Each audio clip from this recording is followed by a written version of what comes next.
Hello, welcome back to another exciting adventure with No Quest for the Wicked. Friends, I have two very important questions for you. First and foremost, are you ready to rock? Yes. Prefer the scissor. Wait. Oh, whoa. Hey, Q. Hey. More importantly, are you ready to roll? I love rolling. Let's keep rolling. Rolling. Fantastic. We're going to jump in right where we left off with the five of you absolutely obliterated and dead. Dillin, could you tell me what V thinks happens when you die? Yeah. There's just like a big coliseum that you go to, but you don't have to fight anymore. You just get to do like the winning lap where everybody cheers forever. Okay. You're just like on someone's shoulders being lapped around Flowers raining to down. a cheering stadium. It's forever. like Valhalla, and you never have to go fight Ragnarok. You're just constantly celebrated. Hell yeah. I love that. You are on the back of this golden chariot, beautifully embossed and engraved with warriors and champions of ages past, an incredibly just jacked stallion at the front. So like the most muscular horse you've ever seen in your life is wearing this beautiful armor, and it's just pulling you around this coliseum as you hear just the roaring crowds. It's strange because every time you look up into the stands, you see spectral audiences, but if you ever sort of like look down to the horse or anywhere else, they kind of like fade out of your peripheral vision. But the second you like return focus to it, they all once again fill the stands, and you just hear like the crowd going V, V, V, V. There's bouquets getting thrown out, just sacks of gold being thrown onto the Colosseum floor, and beautiful attendants are scooping them up and running behind the chariot and throwing them in, and you're being showered with love and affection. And then a silver strand breaks through. You can barely see it with the way that the sun is shining, and you feel it connect to your chest, and suddenly you are ripped and pulled from this chariot up into the sky and into blackness. Can I try to grab some of that gold and take it with me? Absolutely you can. Give me a dex or a sleight of hand, whatever you think is. Okay, that is a 16 plus nothing, 16. Hell yeah, you're able to get like a good armful of a couple sacks with you. Whether they come with you or not, you're not sure yet, but if you're leaving the afterlife, you're leaving it a couple gold richer. Rovin, what is heaven in whatever version of it Rovin believes in? What does that look like for you? Rovin believes the afterlife, whatever happens after you are no longer needed on this mortal plane, this material world, is essentially a homestead type of space where many different individuals revere nature, or those who care for peace and animal kind and just the world as a whole. They all kind of just live communally for the rest of their days, tending to their animals. Whether they have a partner or not, everyone takes care of everything. Nothing is left behind. Everyone is cared for. If they can't care for themselves in this world, in this new space, he just believes that there is a life of solitude, but also a life of togetherness after it's all done. Yeah, you're in this commune of this sort of perfectly green pasture. Yeah. There's corrals filled with animals, all happily either playing or running full speed. There's all the troughs seem to be like perpetually full. You see younger, more able-bodied people helping the elderly get around. The elderly are still maintaining the things that they care about. They're the ones feeding the horses. They're the ones, taking care and grooming the animals. And then a massive thud you hear behind you, and then a flapping of wings strong enough to like even a man of your size almost like blow you over a little bit. And you turn around and we've talked about Chucky's sort of amorphous, sort of like fitting the need. This time you see Chucky as, and you know him immediately because he is your boon companion. Looks almost like a great eagle. huge in size and stature, indicative of his spirit and soul. And he kind of looks at you quizzically for a second and then gets very comfy in this new body. Yeah, Rover absolutely just kind of like, rubs his head a little bit and just kind of like whispers sweet nothings. I see like preening some of his feathers for him, especially in this new state. It's like, I know. Not really what we expected, but it's okay. We move on and other things grow, just like the seeds that we plant. As you look out into the distance, you see there's a small group of people who, once they catch you in their glimpse, they all sort of like wave and begin sort of waving you over. And as you take a step forward to join them, there is a sharp pain in your chest as you look down and you see that silver strand as once again you and Chucky are yanked up into the sky and into blackness. He just kind of looks down like, I don't think we're in our homestead anymore. Just let's take him up.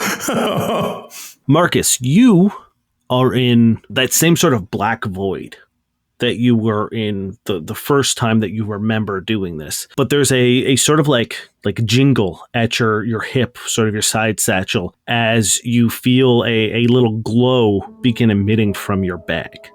I pull it out. It is the amulet your dad gave you. And from it, you see sort of like almost like a genie style, like apparition of your father.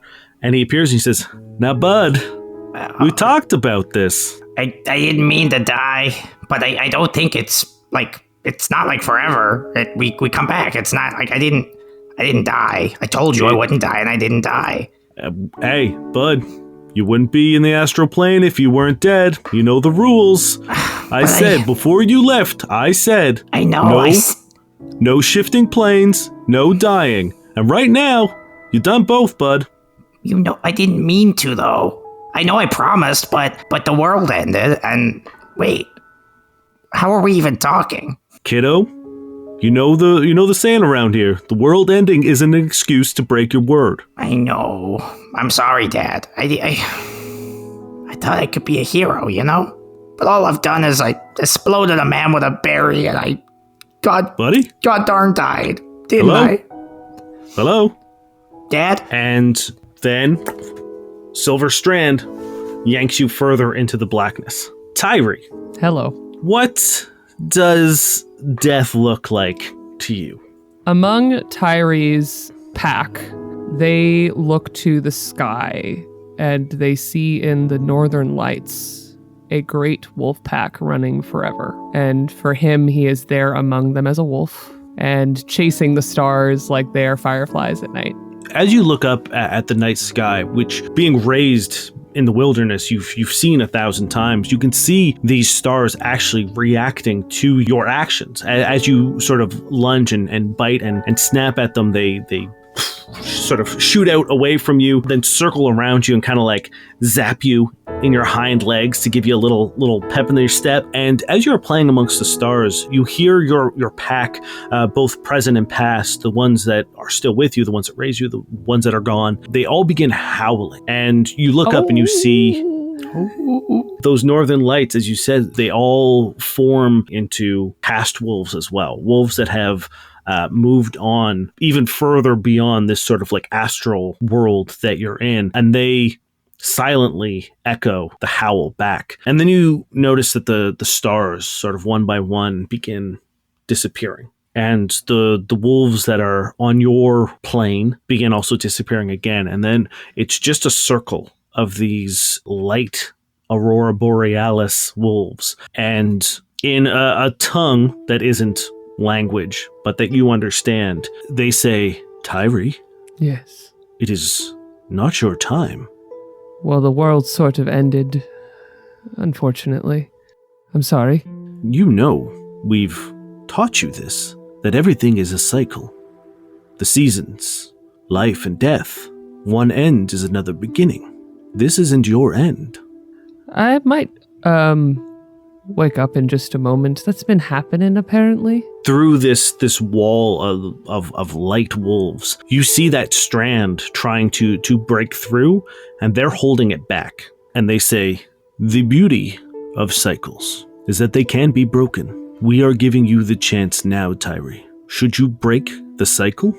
I think everything has its time, but not everything at once. I would like to stop this, if you'll let me. The wolves all begin howling once again, and they say, "It is not if we will let you, it's if you will let yourself."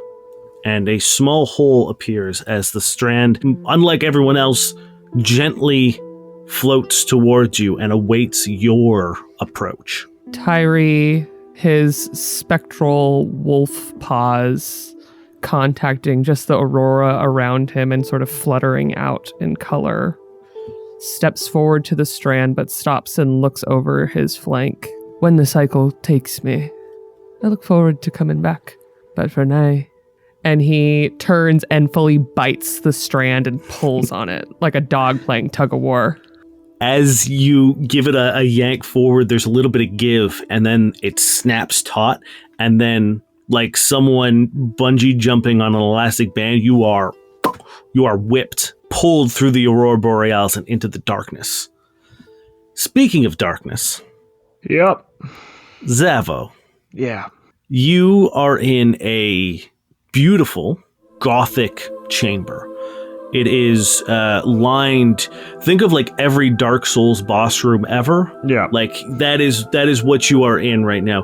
Pillars and columns, gargoyles towards the top. This beautiful stained glass window where just the smallest hint of the dusk light is beaming through and setting a beautiful cascade of light down on a very, very simple throne. One might even say it just looks like a very regular chair, if not placed at a very prominent spot upon a raised dais at the far end of the room, where a very plain-looking woman sits in a black dress.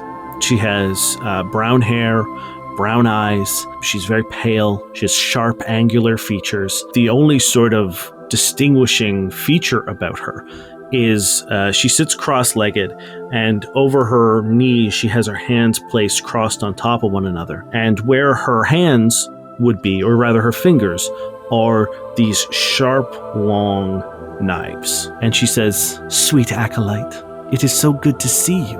My mistress, for you to bless me with your presence now means that I have failed, that my time on the mortal plane has come to an end.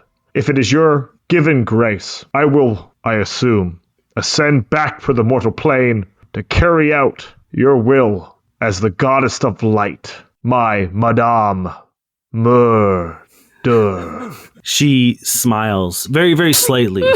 The edges of her lips barely turning upward, and she beckons you close with two fingers, these giant knives that gleam in the light, and she says, "Come, let me bestow upon you some wisdom." Of course. Zavo goes up to her feet and just bows down. She extends her hand down and she puts one of those blades at the very tip of your chin to like lift you up. And as she does, you can feel the blades beginning to sort of cut up your chin, blood beginning to stream down a little bit. And she stands up and she kneels right down beside you, and you can feel her breath hot on your ear as she says, "Dearest Savo, you must kill more." And then through that stained glass window, a silver strand grabs you, yanks you through the glass. And then the five of you appear in front of a wizardly cottage with Yay. Fergus saying, "Oh, you're back. Come in." Hi. I walk in and start making a stew. I think Tyree burps a little stardust before stepping towards the shack. Do I have sacks of gold in my hand? Hey, that's an excellent question. Just roll me a d20. Okay. Let's see how the laws of physics work in this world. 6? As you return, you are holding nothing. There's nothing in your arms. It seems like the riches are going to have to wait for now. But as you approach the cottage, Vergust yells out and says, Look! This is the best we've done yet!" And as you look, as he pulls the dusty tarp off the loom, you see that all but one strand is repaired. Oh, hey. Good job. All right. We did real good. That's like a passing grade, right? So we're done. Well, If we did so good, how come you tore me away from like the coolest afterlife ever? V, we were dead. Wait, you were in the afterlife? We were dead, to be fair. I just got scolded. That's your afterlife? I pull out it's just a little gnome in like dungarees, like little like amulet. I'm just like, Dad, I'm back alive. I told you. You just see like sort of the face of your dad appear in the like jewel of the amulet and says, "Now, bud, don't let it happen again." I'm trying. We didn't come back as fast this time. Is that a problem? A flash of... Actually, everyone give me insight checks. Oh, boy. Oh my goodness. Boy. got a -1 to insight, but I got a 16 on the dice. Doing so good. I got a 16 on the dice as well, but that makes it a 21 for me. Makes mine a 15. Yo. 18. That will be a 15. cool 12 for me. Okay, everyone but V picks up on, and I think because you asked the question, Rovan, I think you really tune into this. There's a flash of concern that Vergus tries to wash over. Like it concerns him, and then he very, very quickly tries to like get back into like, oh, I'm wizard man.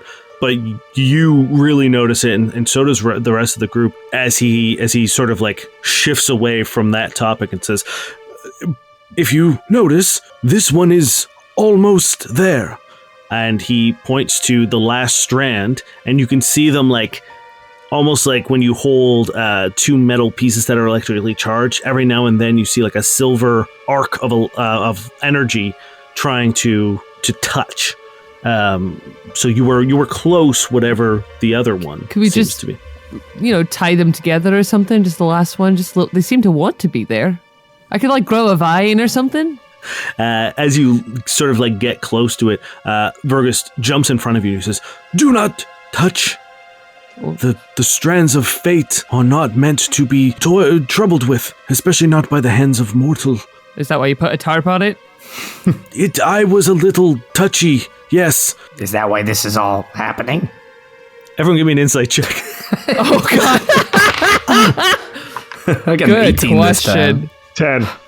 24. 22. Okay. 14. Rovan and Tyree, you clock that Vergus might have just tipped his hand a little too low there. And when he kind of realizes that the two of you have made him, he says, "Okay, I will admit, perhaps there were some things that I felt I could change, that I wanted to change, and I attempted to do slight manipulations of the fabric of fate.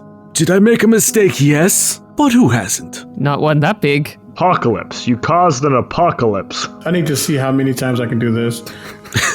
Pinning shot. Oh, not that, but very much a close idea. I'm not going to rank. I don't have it up to very second to look. Either way, Rowan's eyes just narrow and takes like a very slow, meticulous step forward. Did you cause all of this? Did I cause it? Who knows? Fate is a mysterious thing. If you lie to me again, I'll put an arrow through your skull. I can do it with animals, and right now you are no different. Did you cause this or not? He shrinks in size, almost like withering, as you give him this sort of intimidation. And he says, "Yes, it was never my intention. This wasn't the plan. I thought that I had the capability to make small alterations. Unfortunately, I was mistaken. The five of you are, unfortunately, just victims of circumstance. I didn't mean for any of this to happen, but we now are in a position to make sure that the world continues to spin for everyone else." So what do we do? What do we miss? What did My we guy, miss? Let's see. he exploded. I don't know if it's because of the book or the berry, but I overheard when I helped the couple through their mild issues. Oh, you did it! I did, yes. It was very lovely, actually. It was nice and refreshing. I think they'll be together forever and probably have several children. I assume one will be named Zavo the Brave. However, when that was solved, I heard someone outside say the woman should have left. So there's another group at play where whatever's happening, they're sort of playing into it. So I don't know if anyone saw a group and where they could have gone, but a secret seventh thing. You all can. Rovan doesn't threat. He is a big teddy bear, and right now he is staring adamantly with a fervent need to put something through this man's skull. And just to say out loud, out of character, he's the only one who knows when people win. So just want to say that out loud as he just. Well, I guess we've no idea. As I start doling stew out to everybody. Well, we can just get through the chain, and I'll wait in the windowsill where I sat before. And when they come and they say, "Oh, where is she?" I jump down and I kill them. I mean, follow them. Speaking of killing and following, was my guy meant to splode? Did your guy splode? Your guys exploded? Do people just do that? I don't think they do. Yeah, I don't think they explode. I'm assuming we mean explode, right? I'm just making sure there's not another. They explode. I think I figured it out. I got that book, and then that whole thing didn't work anymore. So I clearly figured it out. Did your guy explode? She exploded 2 robots. It was really cool. Yeah. I saw it. It was really cool. And that must be what you're supposed to do. Otherwise, it wouldn't be so cool. That makes sense, actually. Well, that's why we solved so much. We did a lot of what we were supposed to do, but we're clearly still missing something. So what went wrong? Well, I believe it's this gentleman. This gentleman? I point out the wizard. That could be the wizard. I'm sort of with Rovan. It could be the wizard. Do you think he needs to explode? I assure you, I have invested quite a bit of magical energy and time in my own life to repair this. And our lives. That means you're weaker than you should be and probably easier to kill. My dad's so angry at me. He says, I understand that you are all upset, and rightfully so, but I am the only one maintaining this pocket dimension in which you can return safely. If anything were to happen to me, again, this isn't a threat. I am just warning you before we rush to hasty decisions that if anything happened to me, you would get one more chance. That sounds like a threat, buddy. It does. My dad says anyone who says not to be offensive or this isn't a threat are also offending and threatening. He says, your father seems like a wise man. You keep his name out of your mouth. During all this, Tyree has walked to the side of the loom and is looking at specifically the tension wheel on it, just to get a kind of clue into his head as he looks at the strands and thinks everything happens in cycles. Everything. I'm gonna go put a stew in Rovan's hand and be like, Are you okay? You look upset. I'm fine. He will take the stew. You can tell he's not angry at you. Can't really be angry at this party. Well, no, he can. I went into Chucky and we saw someone go into the gift shop. The two who were in the alley or whoever it was. So gift shop will be the first stop. Gift shop. That's where we saved the one guy. Do we think? Yeah. Are we sure they were gifts? I don't know what they are. Maybe that's what we should find out. Before I forget to do this, Kai, roll me either a perception check or an arcana check. Oh my goodness. Let's see. I'm gonna probably make this a perception check just because we're not so good at the arcana. Bad roll, but with a +6, it ends up being a 14. You notice something slightly out of the ordinary. From your past explanation as to what's happened with the loom is because the strands are severed, that's why the loom isn't working. However, you see every now and then on sort of a rhythmic cycle, the sort of wheel itself lurches forward just a little bit, almost impossible to see, but you can see that it almost like attempting to turn, but is also stuck. So it seems like there's a secondary thing here, that it's not just the strands. There seems to be another obstacle stopping the loom from working. Fergus, is there a lock or something on this wheel? Something stopping it from turning? Unfortunately, traditionally, nothing can stop the wheels of fate. Not even one as magically inclined as myself could do such. If you wish, I could spend some time to try to discover what you may be seeing, but as far as I know, there's nothing that could stop the wheels of fate from spinning. Interesting. That little... Oh, there it is again. And when you pointed out to him, I'm not a specialist. Yeah, he lurches forward and says, Yes, I see it now. Oh, exceptionally troubling, even more troubling. And he runs over to his bookcase and begins sort of like flicking hands and waving his hands, and books begin like flying out and floating around him. They begins kind of like orbiting around him as they open up and flip through different pages as he's sort of like looking at all of them as they spin around him. He says, Perhaps has given me an idea. If you could figure out how to connect the final strand, perhaps we may be able to put this to rest once and for all. You hear that, everyone? We got one gift shop to investigate. I think we could do that. I think we can do that. But then I'm coming back here for you because you have a weirdness about you. Yeah, you're weird. He looks at you and he says, Thank you. You made me an accidental liar. Oh, I apologize. That was never my intention. And to answer your questions, yes, dying is a long rest. You are back to having everything you need to have. I also assume that my magical lockpicks that you exploded are back. Yep. Hell yeah. You exploded. I believe your dice exploded them.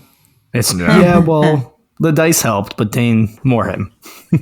I'll take the blame. Do you all want to do anything? Have any more questions? Everyone gets 6 HP from eating my beautiful cottage stew. 6 temp? Yeah, 6 temp. Nice. And I touch everyone's armor and weapons with the same augments from last time. Oh, thank you. That tickles. Did anyone tell you? Oh no, sorry. That's okay. It's not meant to tickle. They teach you first thing is don't make it tickle. Oh, well, it does a little. That's Maybe the it's just the first hairs on the thing? back of my neck. Yeah. First thing, no tickling. Second thing, no exploding. I haven't been doing very well. Failed at both of those. No wonder you got scolded.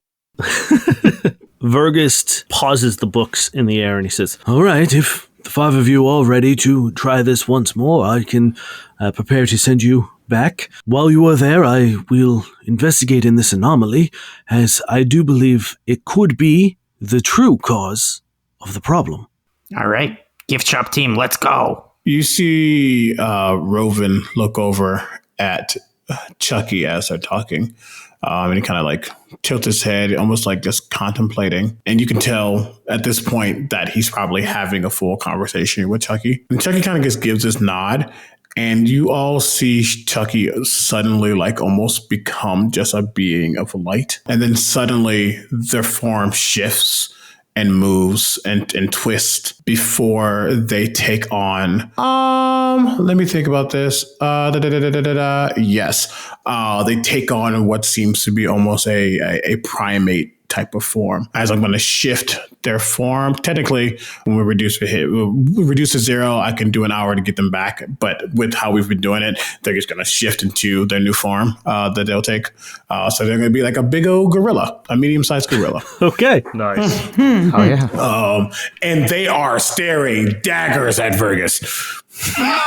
Just, he's like, it's okay, Chucky. I know we don't typically take this form. Don't let your aggression be your guide. That won't be good. Just Chucky's still staring. Vergus very nervously finishes conjuring the portal for you all to restart the day. Tyree goes towards the portal, eating I think a whole cooked potato in one hand, forgetting that in 2 seconds he's going to be holding a pastry. Yes. What does Vi have their axe out or holstered? How do you?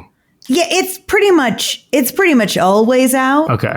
And brandished at all times. You see Marcus pull his battle axe out and assume the exact same stance as you as you're walking forward and just copying your every move right now.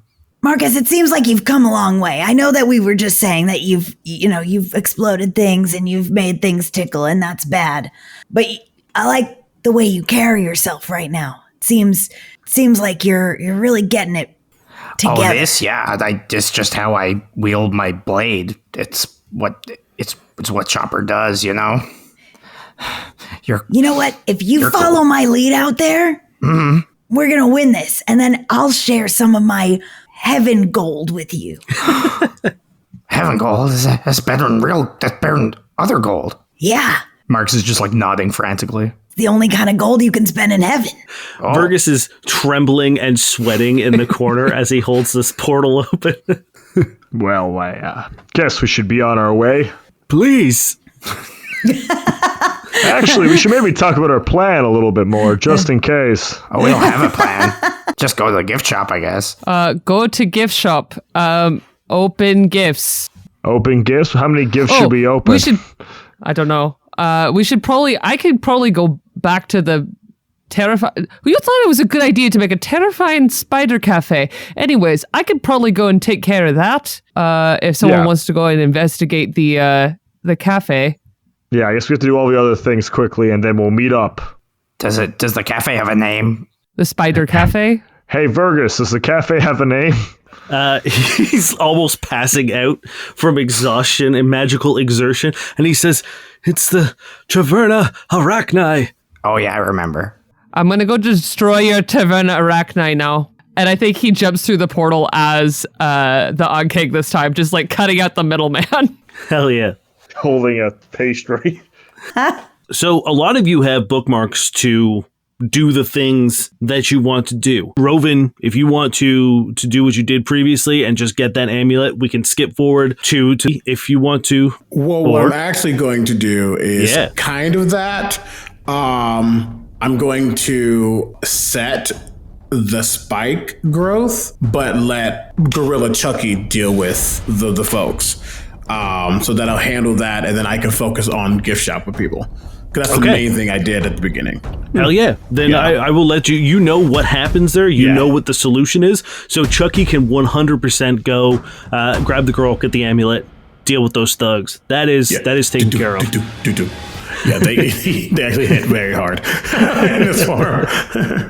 Ryan, once again, unless there's something wild you want to do, you can, Misty step up, have that conversation, solve their quarrel, and be ready to... I'm waiting for those grunts. Cool. You go in and just sort of like rapid fire through everything and just solve their problem. And they're like, what the fuck just happened? Yeah, anyway, talk to each other more. Communicate. Come on. Again, Marcus and V, unless you want to change things up, both your boys disintegrated. Yep. Yeah, Marcus just walks over, like throws the magic lockpicks. As it opens, steps aside from the chair he knows is coming, and then just like tosses a berry as he goes, Yeah. Amazing. And then runs after V as fast as he can. Great job, Marcus. You're learning. Learn from the best. And Tyree, that bubble gets fucking yeeted off, and you're able... that fucking spider just hauls ass. You see the tavern very calmly lowers to the ground. You see the spider employees all sort of skitter out, completely sort of lucid and non-mind controlled anymore. And you all sort of reconvene, except for Zavo. I assume you're still waiting to follow the thugs. Cool. Yeah. Then the four of you see that guy leaving the gift shop. You're able to sort of like take the spider down before it even gets to the front door, so he's not in any risk. Just look at the other folk, because he is not the charismatic one. How should we handle this? I look at V. Maybe I scare him. Okay. Yeah. We bursting in? Oh, actually, that didn't work so well. We could, instead of scaring him, we could intimidate him. I feel like that's, we want to. I got a negative in all of them, so sure. This guy's just walking down the street with his packages, and we're standing with weapons in the middle of the street. Yeah, he can't really see you because he's got like a stack, like past his face, of various gift-wrapped boxes. Hey, I may not have hero experience, but you know what I do got? Watch this. What?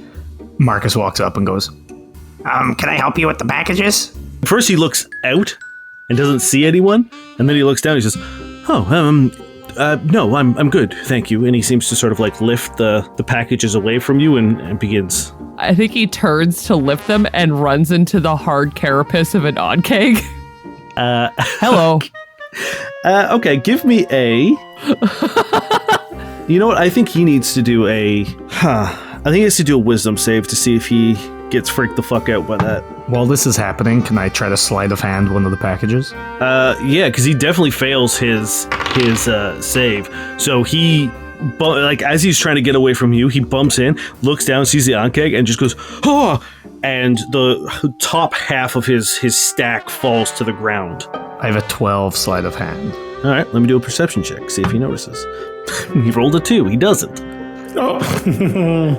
I think as the top of the tower starts to fall off, one of the long Ankeg, what are they called? It's not an arm, but it's an arm, reaches out and stops some of it from falling. Some of it still falls because he wants it to fall. Sorry about that. Oh, you talk. Yes, I do. I'm holding my package behind my back in case Rovan or V wants to take it or look at it. I'm gonna just kind of come up there and take the package from your hands. But then is there another package that just fell to the ground? There's about 3 or 4 on the ground. Tyree has has 2 sort of resting on their arm from where they caught it. And then he's holding another stack of maybe 2 or 3 as well. Can I make one of the packages that he's still holding in his hands? Can I cast Minor Illusion and make it make mimic sounds? Oh my god, I did not know you even had that. Yeah. While this is happening, there's a ritual going on the back of the gift shop. We're just gonna... My friends are probably in the gift shop, definitely not outside bullying a man who might have nothing to do with this. Good thing I left them to it. You hear what is a mimic? What do you think it sounds like? What do I think a mimic sounds like? Yeah, easy. He hears that from the middle box that he's holding, and he just sort of punts it forward. Good. And he's like, huh. You see the 2 of those as they go forward. There's a round one that hits the ground and sort of splatters, and it seems to be some sort of cake or pie or something. Oops. The other one that hits the ground hits with a much more solid, almost metal clunk. Oh, these packages are messed up. You better get out of here, pal. He says, No, it's fine. It's okay. Don't cry over spilled cake. And he runs over and he drops the last one he's holding and grabs the heavy one that clunked. Can I go for it first? Yeah. Because did you handed off your... Yeah, well, I had to be... Actually, I guess V. I still have it in my hand. It's behind my back. V took it. No, I think V has it, right? V, did you take the... I took the one that Marcus was holding behind his back, yes. Then yes, you can absolutely make a run for it. Do you want to slide a hand? Can I help since I'm right next to this man and just oops, my long pincer got a hold of you. Yeah, you put a pincer through the bottom of his sort of flowy trousers and kind of pin him to the ground. We're going to do opposed athletics checks, I think is what we're going to do. With the help action, I get advantage, right? You get advantage. He's going to have disadvantage because he's currently pinned to the ground. Damn, that was a 20 and a 2. Well, I got a 22. Hell yeah. You go to hustle for it as he goes to make a move for it, and you hear a tear, and the side of his pants tears open, and he falls to the ground, and you're able to go and scoop this really heavy package. As you grab it, you can feel that it feels like a metal object inside of it. It's very, very heavy. Don't worry, let me grab that for you. You're a smith, right? Mm-hmm. Do you have anything you could roll, a knowledge or something? Do you have... Well, if I touch anything magical, because I have Eyes of the Maker, I just know everything about it, but I assume I have to, reach into the box, right? Yeah, it's gift wrap, so you can't really see it. But I will say, with that ability plus your blacksmithing background, you can tell that this box is definitely made of lead. Why you got a cake in a lead box there, Buster? Buster. Everyone has different gift needs. I don't believe a word you say. I saved your life twice. Maybe more. Is he lying?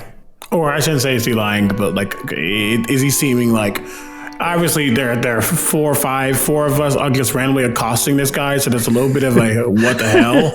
But does he seem like overly protective of that box? Like, what's the vibe he's giving off as far as now that box is in question? I will say with that question, he has not made any effort to pick up any of the other boxes, but the second that one went, there was the only one that he seemed to want to pick up.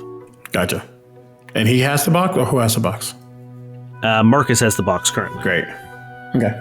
All right. Just watching until I need to do something. As Marcus, well, you have this one. You see his eyes dart over to the other boxes on the ground, and he says, "No, there's one missing. One of you have taken the other one. There is a gift missing. Where is it?" A what? A gift? You said that's strange. You did. We're going to talk about saying things strangely. One of you is a scary giant crab thing. The other one... Pleasure to meet you. Like, this is all kind of a strange thing that's happening right here. I have a very important party to get to, and I would like to get my gifts, please. And thank you for collecting that. And he reaches out to you, Marcus, for the package. What kind of party?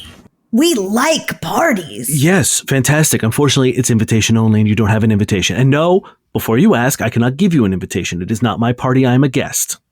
Oh, so you've just thought of everything. If it involves the end of the world. We've already been to that party. It sucks. V, can you give me a insight check? I sure can. Ooh, that is a 19, 21.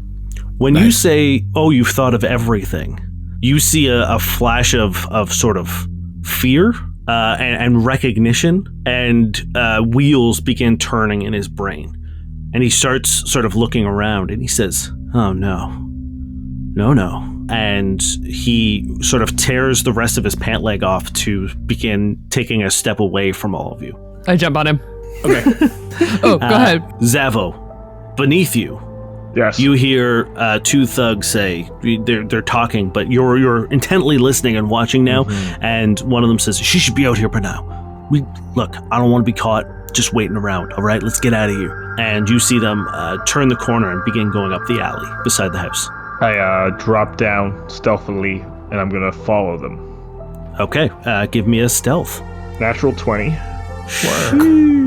Plus... Yeah, we're hitting hard. Stealth. Plus 4, so 24 all day, but natural 20. I am the shadows. You almost meld with the shadows, almost supernaturally. You feel sort of like your body becoming almost like a wisp at the edges. And then in the back of your mind, you feel that hot breath on your ear again, and it says, "Kill them, Zavo. Kill them."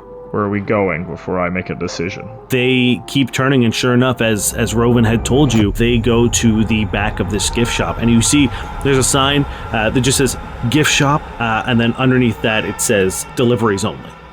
Cool. So this magic shadow you just mentioned, Dame, I'm going to bring it into reality, and I'm going to activate my fancy holy cloak ability.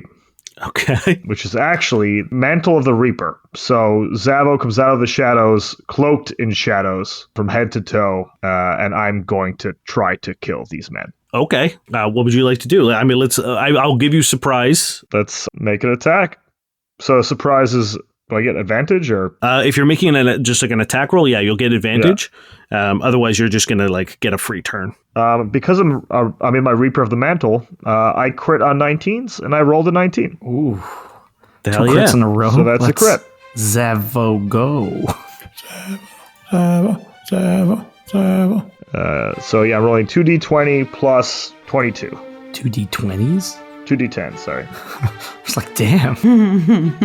That's going to be 37 points of damage. Jesus. How do you kill him? So Zavo comes out of the shadows, slips his sword, like he reaches out, he pulls his sword out of the shadows as well, and he just sort of goes up to the first guy and just like sticks it in like butter right into his heart, pulling out. And as he does that, he absorbs a little bit of his life force, his holy force. My apologies. Gains a little bit of his holy force, and I gain some temporary HP. And that man is just dead. His soul is mine. Jesus. Okay. I mean, he goes to heaven or whatever. Or whatever. The other guy doesn't even notice as his buddy just kind of like crumples to the floor, and as he gets like a couple feet ahead, he turns around, sees you sort of like rippling with shadow and his buddy dead on the ground, and he looks at you and he goes, yeah, no, fuck this, and just runs. Like away from the gift shop, I guess? He runs right past the gift shop and just hauling ass. I hope you live a better life, or whatever, please. I'm gonna sort of then go up to the back door of the gift shop and wait until I hear my friends go in from the other side to move in. As you're waiting and listening, you hear a guy going like, get off me! Get off me! And Tyree, this guy is like desperately trying to like push off and like get out from underneath you. Sure. The moment I have a person grappled, though, I have this very strange ability as an Ankang. Okay. It's called Save for Later. The Ankang quickly digs a small hole and stuffs one creature grappled by it into the hole, burying the creature and ending the grapple. The buried creature is restrained and unable to breathe or stand up. A creature, including the buried creature, can take its action to free the buried creature by succeeding on a DC 13 strength check. Amazing. That is My wild. goal here is actually to bury him with just like his face visible, not because I care about him breathing or not, because I want to talk to him.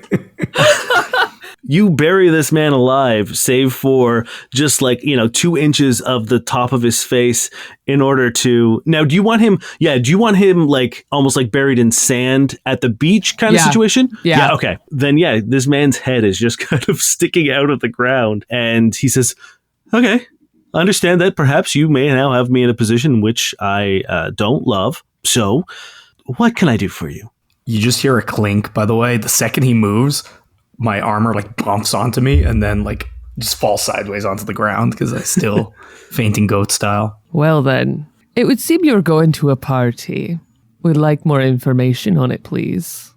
Yeah, definitely not a party, totally a ritual. Knew it. And where's the location of this? Well, it's and he like gestures behind him towards the gift shop. What's the ritual? We're doing a little summoning, a little, bringing an entity out to, do things. An entity? Do what? Listen, okay, yeah, I was going to try to bargain. There's no bargaining. I'm pretty fucked right now, so I get that. We are of a cult, if you want to be, that kind of people about it. Oh, you're one of the cloaky guys. Yeah. So we are the cult of scissors. He's like, Pretty lame name for a cult. This is... Samuel comes in and it's like, hey, that's a really lame name for a cult. He says, look, I didn't choose it, okay? And... Well, you chose to join it. Like, you part of the problem. Yeah, the perks kick ass, dude. Free haircuts? He does not seem thrilled or impressed by you at all, but you could tell that like he's been mocked about this before and certainly doesn't love the idea of the name either. And Does it look like he cuts his own hair? No. He's actually really well put together. Like he's very stylish. And he says, we are trying to summon Mistress of Blades. She is our guiding patron. Sometimes there are forces that require a little bit of precision in order to deal with it. So we require a scalpel, and that is what our Mistress of Blades offers. A Mistress of Blades. She doesn't happen to have blades as fingers, does she? He says, oh, Murdar? No. This is just a emissary of her. Oh, so like the Lady of Light. Why is everything getting ended then? Yeah. Yeah, why? Lady of Light. He starts laughing hysterically. And he's like, Lady of Light. I cut his throat. Wait, can you give us more helpful plot exposition before that, like as that happens? Did we ask what the party is before I cut this man's throat? It's in the gift shop. It's in the gift shop, yeah. Okay, I cut his throat. You slice his throat in front of everyone. Oh, hi, Zabo.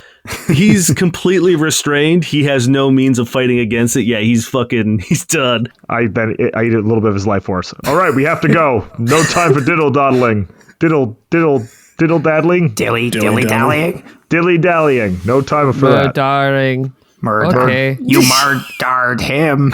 Sorry, wait. I know you Why don't would you like say that? Okay, it's a joke. Yeah, there's now just a sort of lifeless head, like blood pooling out into the streets. There's still a bunch of packages. You haven't looked inside them yet. You can tell that there's a fair number of them. You can tell are just kind of like nothing, but it does seem like the one that you have, V, and the one that you have, Marcus, seem to be the two that he was interested in. Yeah. Can I just open it? I'm going to open this one, but I'm going to walk over here in case it explodes. And then you guys just tell me tomorrow what happened if I get incinerated. Okay, cool. You guys both open your packages. Marcus, yours is a rectangular shaped lead lined box.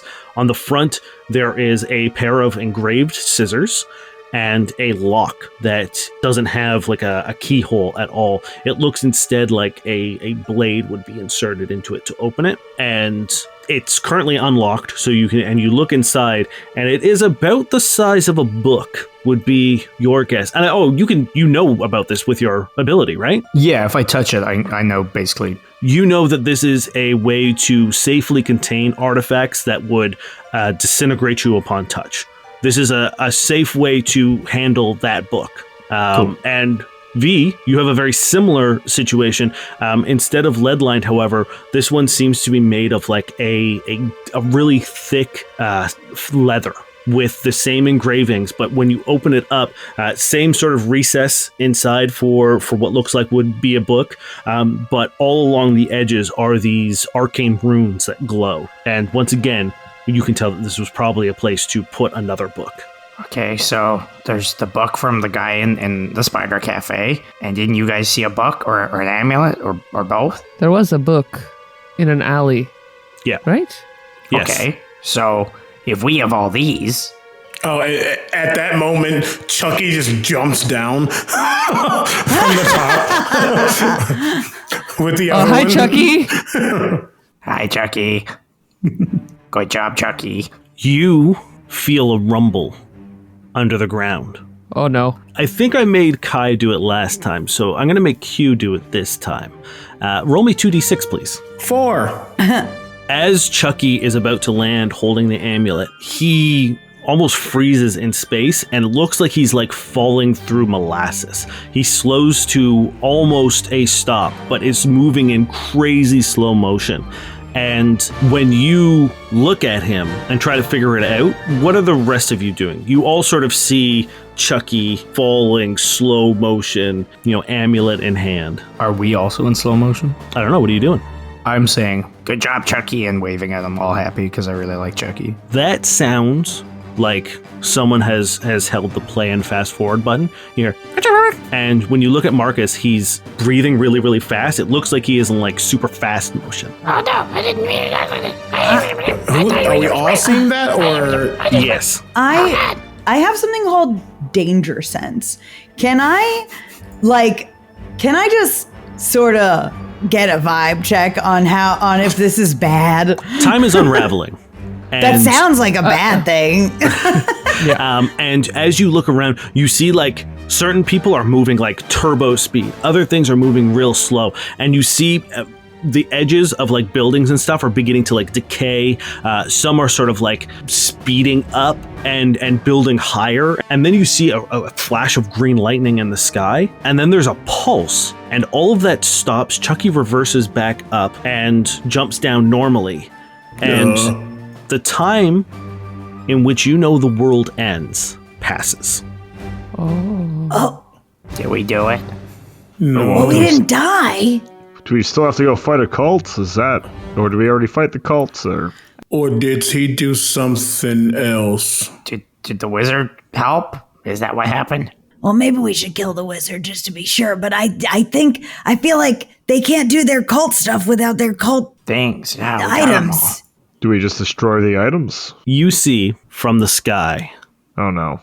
5 silver threads floating down gracefully this time. And Tyree, you've experienced this before. They aren't ripping you all away, but rather it seems like they're asking permission or begging you to be taken. And they all, one by one, extend out to each one of you, almost like a hand asking for help. What if I feel like we just need to go downstairs and this is over. Why are we being pulled away now? I think it's time. Marcus, Yeah, Yevy? meet me at the Golden Coliseum. I'm going to get you so much money.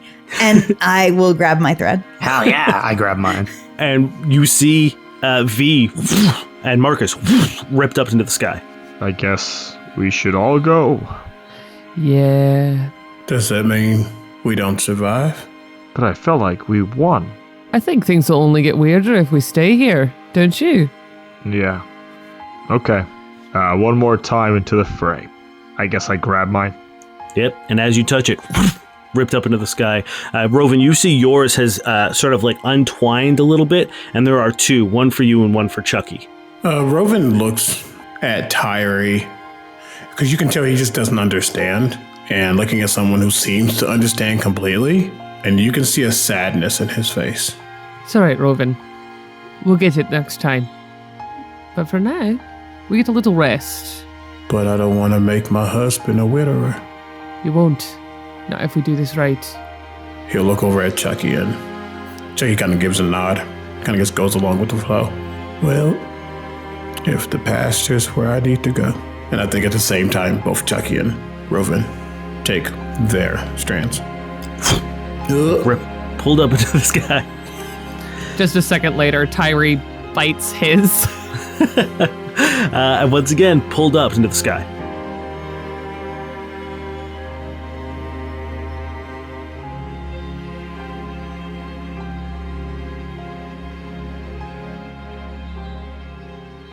Have you been listening to the Loom of Severed Strands and thinking, wow, these people are really quick at doing rolls and checking stats and looking at abilities. I wonder how they do it. Well, it's simple. We're using Shard Tabletop. It is a new browser-based virtual tabletop. It has everything you need to start playing Tales of the Valiant and creating your very own character. You can ditch the pen and paper and go fully digital with a completely customizable Tales of the Valiant character sheet, which is what we're using for our mini-series. Shard is free for both players and game masters to get started. It also comes packed with a bunch of features ready to get you going as soon as you sign up. Maps, tokens and stats for over 300 monsters, and a set of starter adventures to get you right into the action. It's also browser-based, so it loads lightning fast and it's available everywhere you have access to a browser. So no unnecessary downloads of apps or installations. And Shard really shines for me as a game master because it has everything I need at my fingertips, ready to search at a moment's notice. You've got your rule books, it's just a matter of typing in whatever you need. For me, I do all of my prep through digital documents.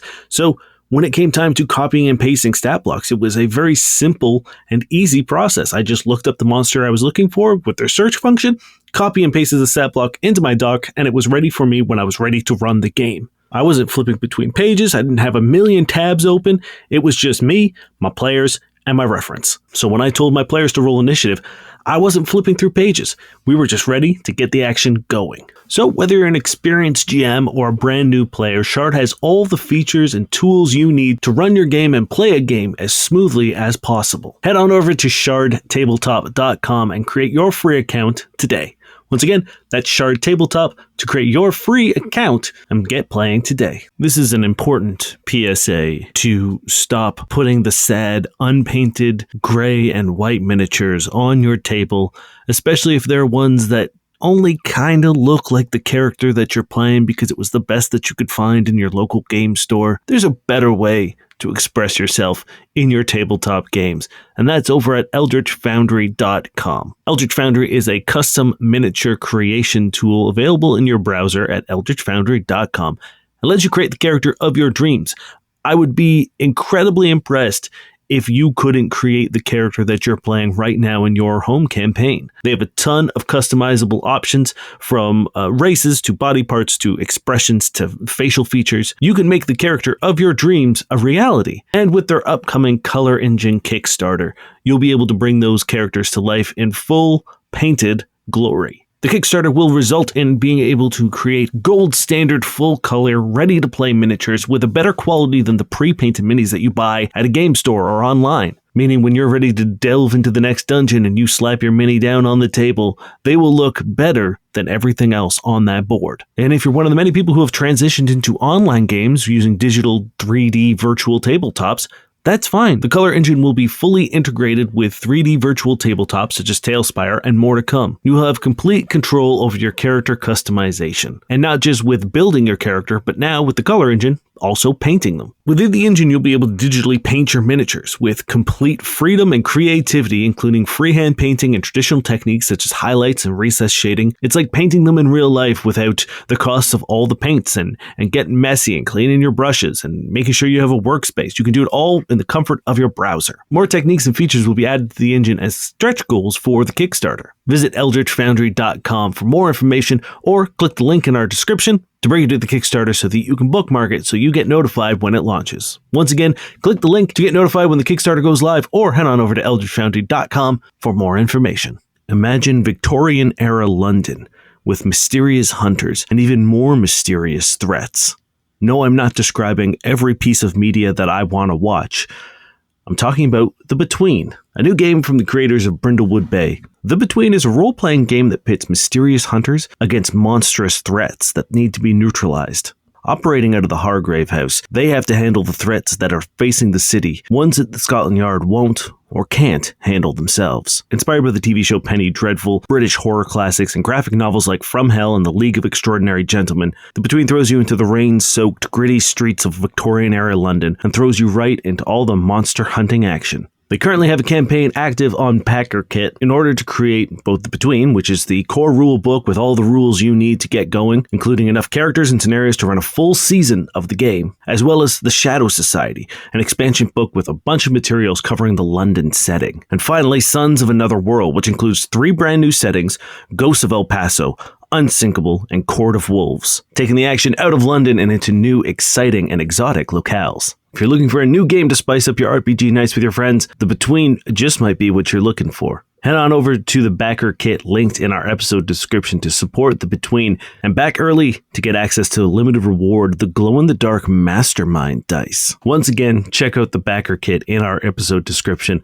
to learn more about The Between, Shadow Society, and Sons of Another World, and back early in order to get your hands on those exclusive, limited edition Mastermind dice.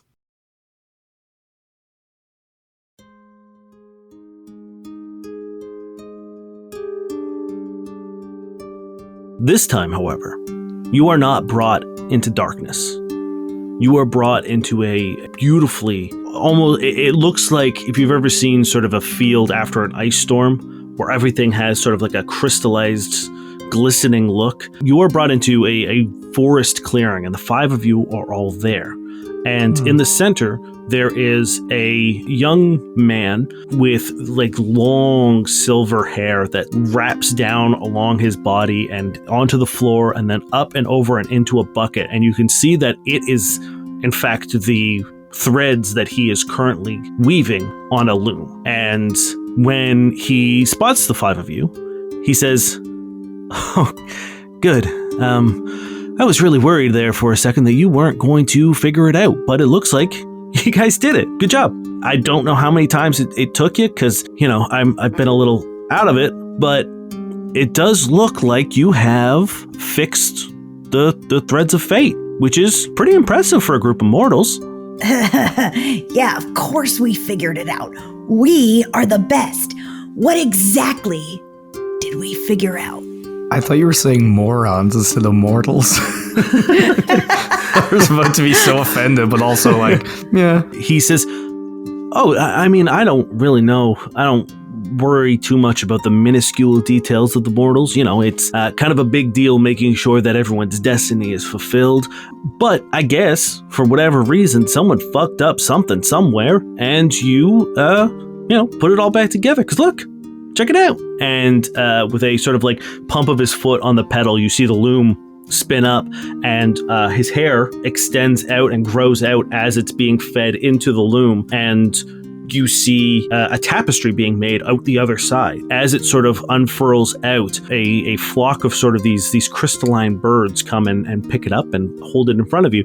And it shows the 5 of you battling a giant robotic spider. And then there's the next scene of like the town celebrating, and you guys all sort of getting like big sacks of money. And there's like a wizard guy who's there shaking all of your hands. And the young man says, "See, that's what it was always supposed to be. It just seemed like somewhere, wires got crossed. Things happen. I get it, but good job." Whoa, buddy. What's going on down there, and why aren't I in it? Why aren't I part of that party? Oh, you're there. And he points out, he's sort of like, you could see sort of all 5 of you in sort of like this tapestry of events. How am I there and here? Wait. I want to be there. At the party with the gold. Is this not the mortal plane? This here? Yeah. No. Damn it. Sorry. I should explain. I'm Fate. It's really nice to meet you. Nice to meet you, Fate. Yes. And he says, "This is destiny. This is what everyone wants to accomplish in life. This is where it's made. This is for the people who just want to have a cozy life with their husband." And he points at you, Rovan. This is where that happens. And for those who want to find love and be a part of a pack of their own, here it is. Oh. This is it. And I wasn't able to make it, but now I can, again, because of you guys. And I really want to thank you for that. And as a reward, just to make it official, because I know that's kind of how you mortals do it. You do a thing and you get a thing. I'm going to give you a little boon. Oh, a boon. Do it one better. I'm going to ensure that your fate comes to pass. So no matter what choice you make, where you need to be is where you'll end up. And once again, sort of gives his hair a tug, feeds it down into the bucket, and with another push, he spins the wheel up, and then it freezes in place. It's stuck, much in the way that you saw the loom stuck before Tyree. And he says, "Oh boy, this isn't good. Really sorry, but your work isn't done." And with a flick of his hand, the 5 of you all get yanked out through this silver, through the darkness, and back to the cottage as Vergist runs out and he says, "Ah, you're back. Good. We're in big trouble." And all of you need to roll initiative for me, please. Oh, okay. Oh, no. Oh, I forgot I have an ability that 10 is the lowest I can roll on initiative. That's cool. Oh, nice. Hell yeah. Oh. Nice. So it's an 11. I'm proud of you. Thank you. Okay. Rovan, what did you get? 18. Marcus? 19. Tyree? As an on-keg, 12. Yeah, you are. You're still okay. I want you to bury the wizard next.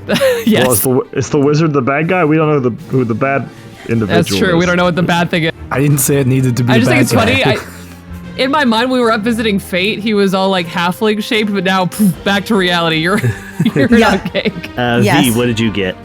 9. Marcus, you go first. You can hear from inside the cottage. It sounds like that wheel is now going full force, and what was before a barely noticeable movement, and now you can like full on hear it. You're a master of magical artifacts and constructs and stuff. You know that something bad is happening to the loom in there.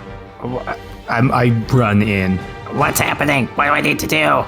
I'm still in my armor, just like head to toe, like fully covered in metal.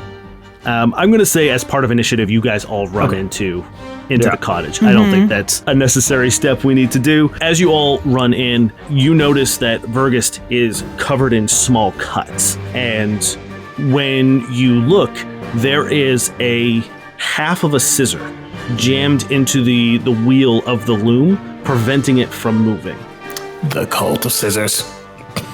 From that blade, you see a spectral other half of it dangling from the other side, and then it drops and hits the ground, and as it hits the ground, it becomes material. You hear it clink, clink, clink, clink, clink. Then, chink, chink, chink, chink, chink, chink, chink, chink, chink, and you see those scissors begin to multiply into First a hand, then another hand, and then a large silver arm and another silver arm, and a skinny woman, emaciated, takes the form from the skull of this sort of like metal. It almost looks like a thimble that has been dented, and it has a face. Its hair are these sewing needles that have been sort of tied together in a weave, and it looks at you and says, "Oh, you think my cult is stupid?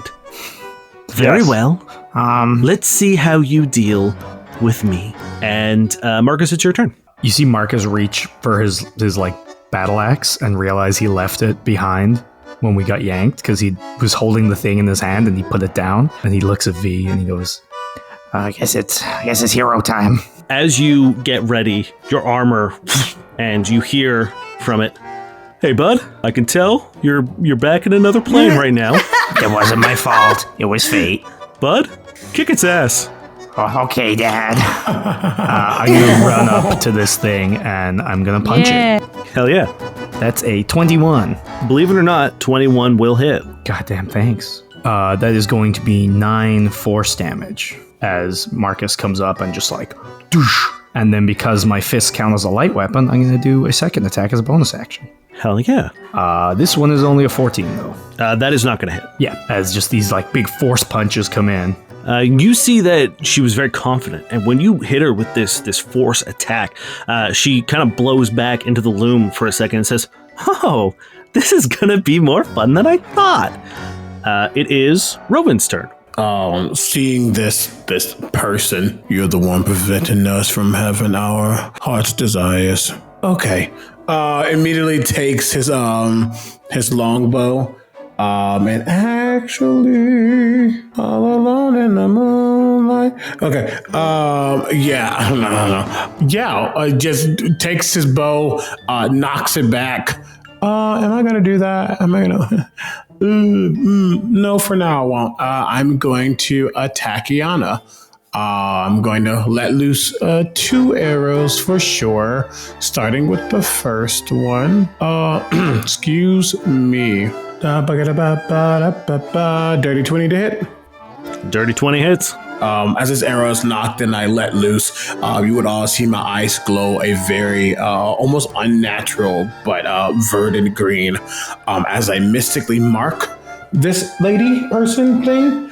And as I do that, they're going to take an extra d6 each time my attacks hit. Sheesh. Math. 15 points of damage for the first attack. Is your weapon magical? Nothing is magical at this moment. As your arrow strikes true, and you see it sort of dent some of the metal body of this creature, but you see it kind of bounce off, and you can tell that your attack might not be as effective as it normally would be. And you said 15 points of damage for that one, right? I love that for me. That is absolutely great. Esports. Second attack. I rolled +7, 23 to hit. Absolutely. On this attack, I'm going to make this a pinning shot. Okay. So they need to make a strength or a dex save. They are going to do a strength save. That is a 17. I'm more than positive that saves. Great, and that will be 9 damage, not as much, which is okay. Yeah, you fire 2 quick arrows. One would normally, if it was a person, that would have gone through, pinned her no problem. But again, this sort of like metallic body she has, a lot of like sharp angles, just pew.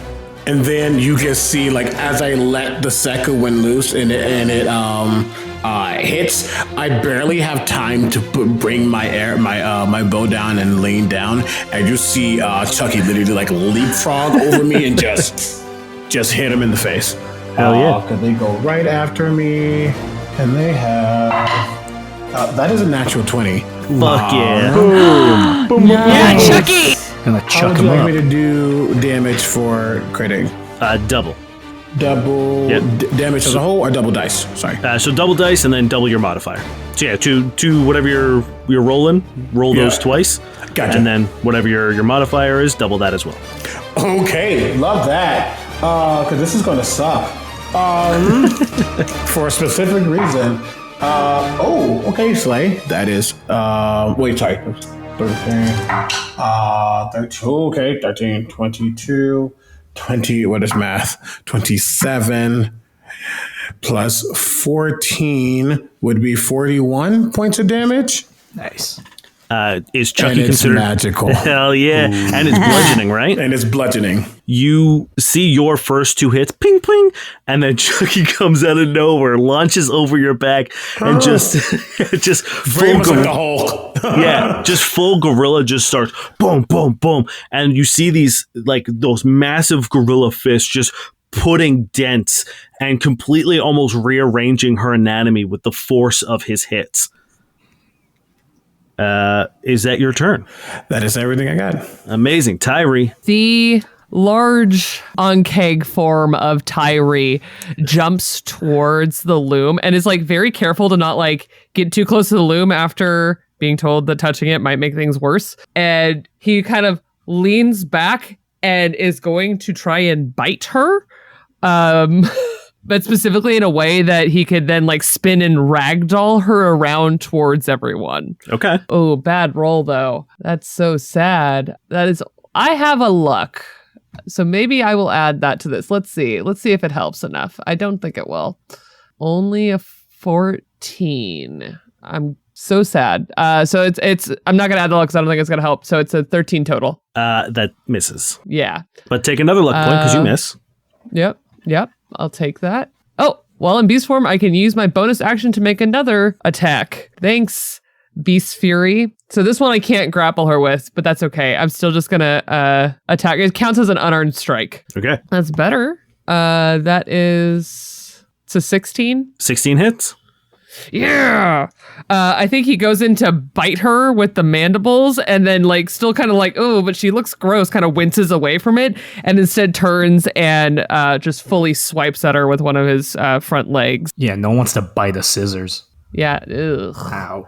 Why am I rolling such garbage? That is going to be 4 total. It is magical though. Okay. Yeah. And he just kind of like tries to get between her and the loom a little bit to make sure we're not damaging the loom. That's a very good call. Zavo, it's your turn. All right, Zavo will use a bonus action and put his mantle back on, and I'm going to move in and make 2 attacks. You false lady of blades, I work for the goddess of light, and parentheses, blades. First attack is a miss with just a 10 to hit. And the second one, because I'm in my mantle, baby, that's another 19. That's a crit. Shit. Okay. Now you can also change your last time. damage type with protean that I put on your sword. My stuff's already magic, but I can make it cool. Do we know if our scissors weak to anything besides magic? You saw that the force damage that Marcus did and the big gorilla blunt damage or bludgeoning damage seemed to do more. It's force. Because scissors is weak to rock. Ah, smart guy. Yeah. And I forgot, because of my magic sword, my sword of vengeance, I roll an extra dice when I crit. So I roll 3d10s. Damn. Jeez. Okay. That's going to be 42 points of damage. So Zavo gets in there, channels all his beautiful light energy, so the shadows around him, and makes a big slash. Okay. V, it is your turn. Oh, you make me so mad. And I'm going to rage.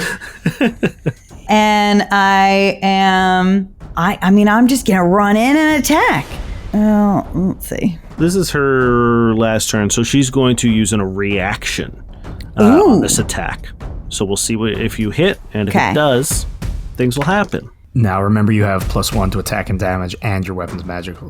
That's going to be a 24 to hit.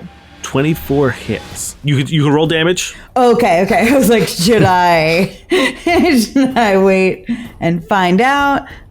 Okay. 16 damage, and 1 of those is radiant. Cool. As you bring your axe down, the second you get close and you make contact, you see like a ripple within this metallic body, and where you've hit splinters out into numerous blades, and as it does, they shoot forward at you. Can you give me a dex save, please? Yes, and I have advantage on those. So that's 19. Hell yeah. You're only going to take half damage. You take 4 points of slashing damage.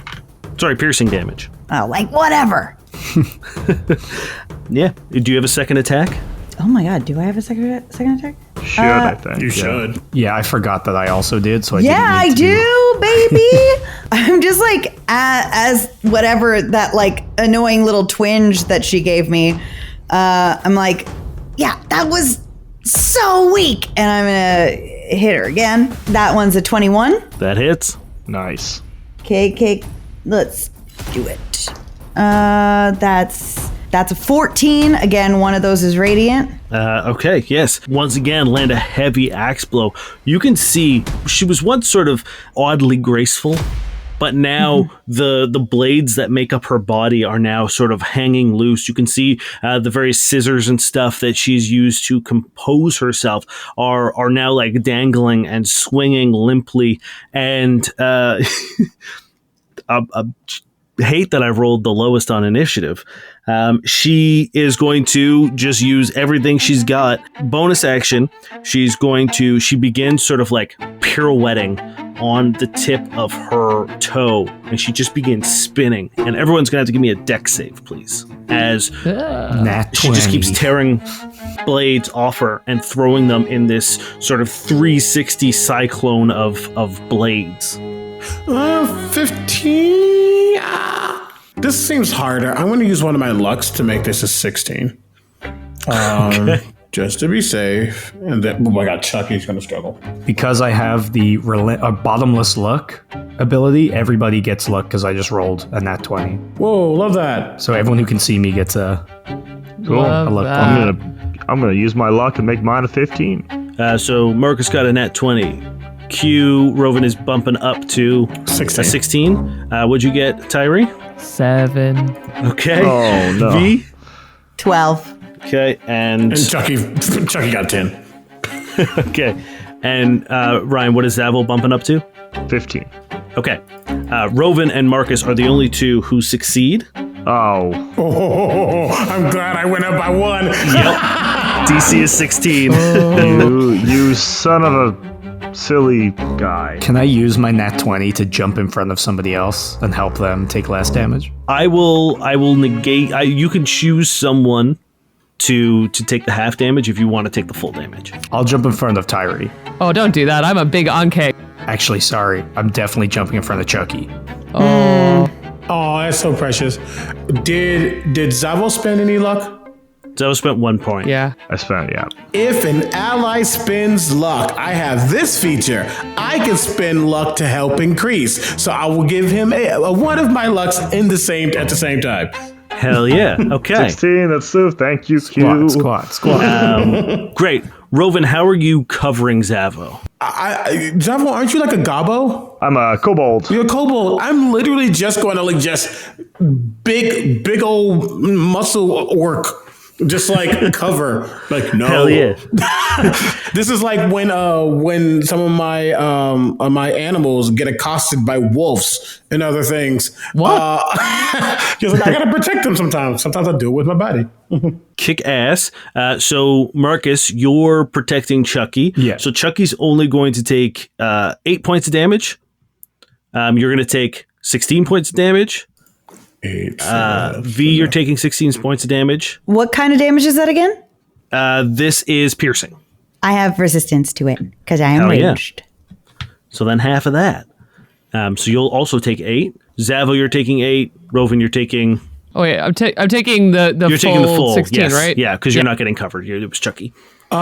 Did Chucky benefit from the food eating or no? Ooh. Yeah. I don't know if you had made like a certain amount. No, so he it's would have had everybody. that. So that would have taken. He actually is only at 33. He's good. And then 1, and then For a lady made out of knives, you're pretty weak. Yeah, what are you, blunt. They're scissors. Don't call them knives. That's giving her too much credit. Yeah, we get scissor lady. Is their whole like pantheon just like slightly better? Like are all the like the pawns butter knives, and that's like the generals are scissors, and it's like you have to earn knifehood. I don't have to. The letter openers have returned. She says, "Shut up! Shut up! Shut up! Shut up!" And she begins out of this like pirouette. She begins this. If a normal person did this, it would actually be a quite graceful movements. And she begins dancing around the room, spinning around, doing twirls, doing flips, doing spins, and she gets to attack 3 of you. This movement does not provoke attacks of opportunity. I know Niall's asking. I could see it in his face. Okay, so the first one is, I think he's gonna go after the 3 that like ran in full melee. So I think it's gonna be Marcus, V, and Zavo. Is she? Chucky's there too if you need a shield. Is she large? Yeah, so is Tyree's also there. I think I'm the only one who's back. No, she's medium. Oh, in my head, she was giant. Yeah. That is a 24 on you, Marcus. Oh yeah. A 19 on you, V. Yes. And another 19 on you, Zavo. Yes. So 14 points for you, Marcus. 16 points for you, V. This is slashing damage. That'll also be halved to 7. And 12 points of damage to you, Zavo. As she begins sort of spinning and twirling and ducking under blows, and just every now and then will just like slice up and grab, just get a little cut on your hamstring, and then one on your bicep, one across the back, one across the face, just really quick, small pestering blows of slashes. And then she's going to use her standard action to cast a spell. And she's going to be casting this on Chucky. Rude. Because Chucky was the scariest.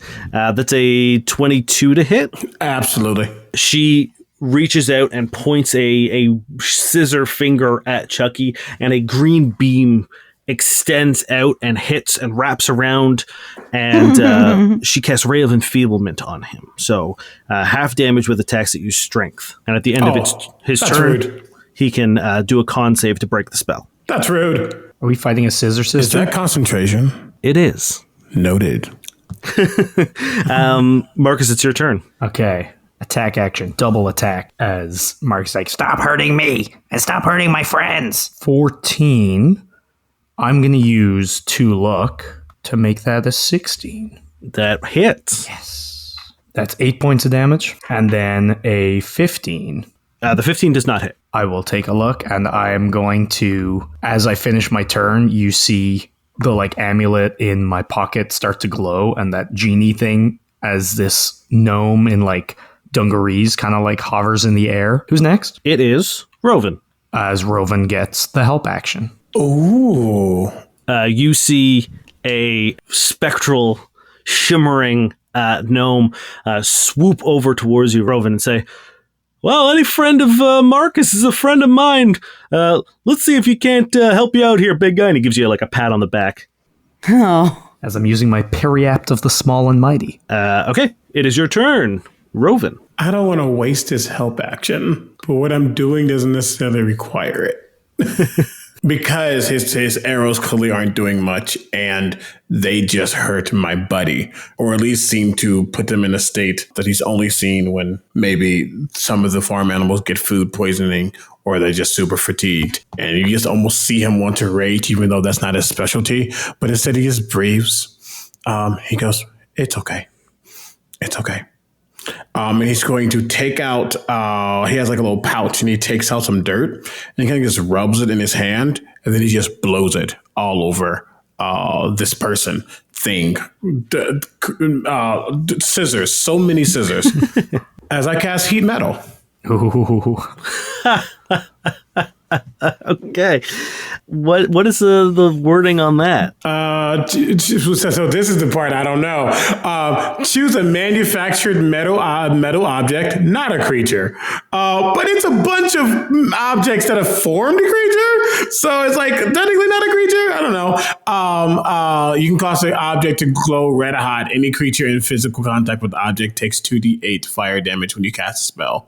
And then if a creature is holding or wearing the object and takes damage from it, it must make a con save or drop the object. If you can't drop the object, it has disadvantage on attack rolls and abilities checks at the start of your next turn. That's incredible. Love this. It's a great use of the spell, and it has 2 HP left. So I'm not even going to make you roll. So let me just roll a quick con save, just to... Fuck me, okay. She finally begins to seem to like getting her groove after getting absolutely bullied by you in the first round. She's now sort of like dipping around the room, getting small bullied little cuts. Is the wrong word. We're not shifting the victim here.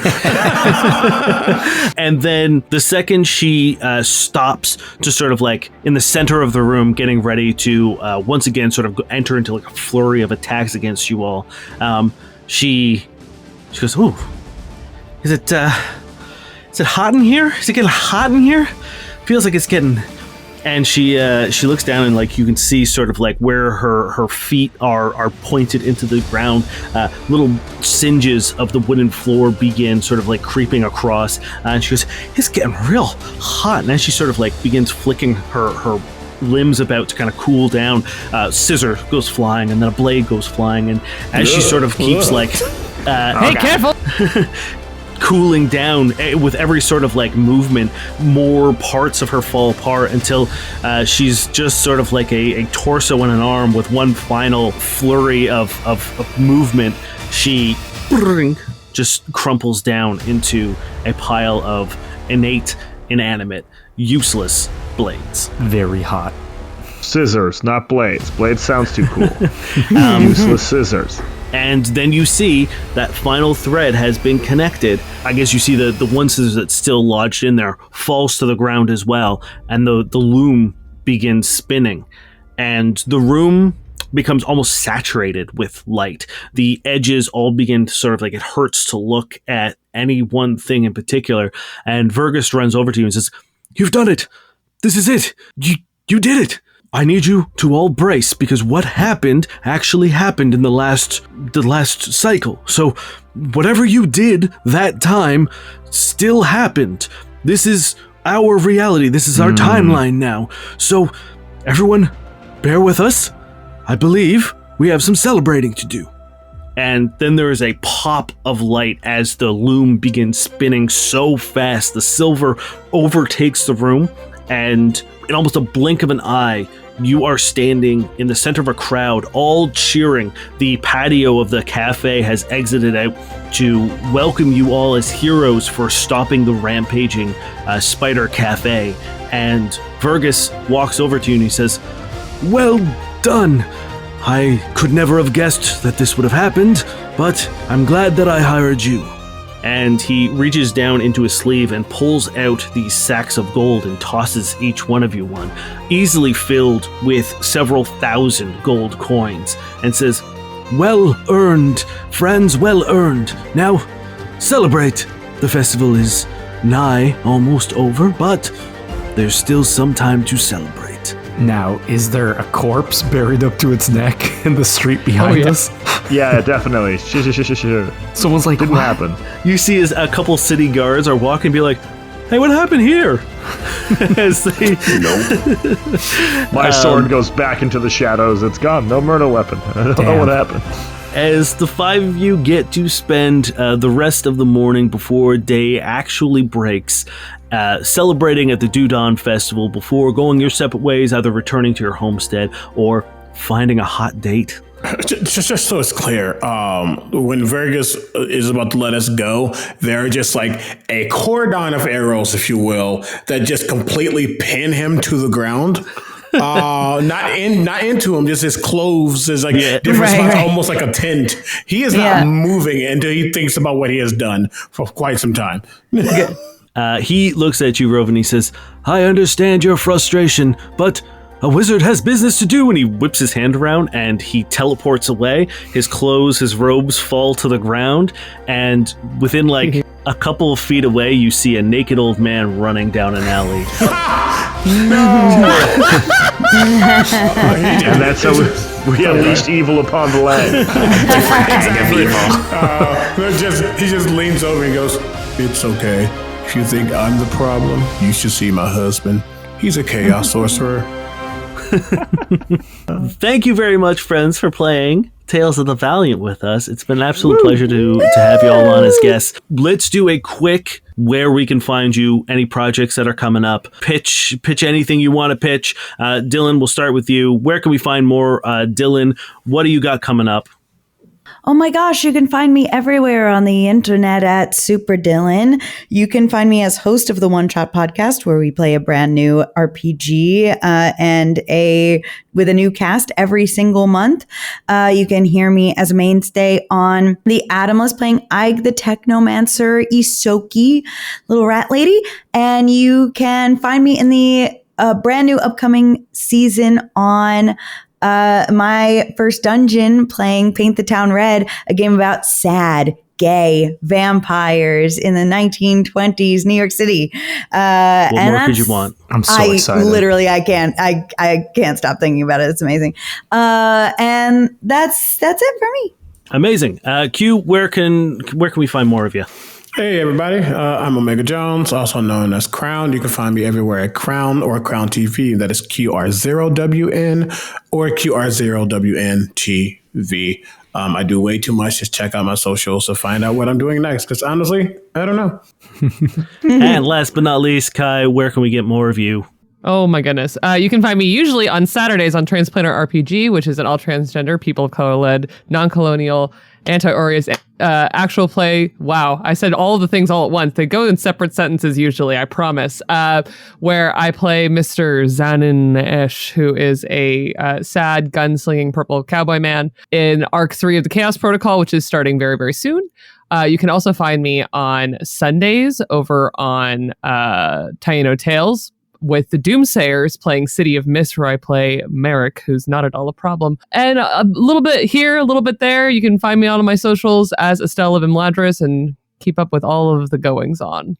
But thanks so much for having me. Thank you all for joining us. We will have links to everyone's socials and projects, both on the Discord and in the episode description. Once again, from the bottom of our hearts, thank you for spending the time and playing with us. It has been an absolute blast. It's been a joy. You guys are amazing. And thank you, Kobold Press, for letting us do this. So much fun. Thank you, Kobold Press. Thank you, Kobold.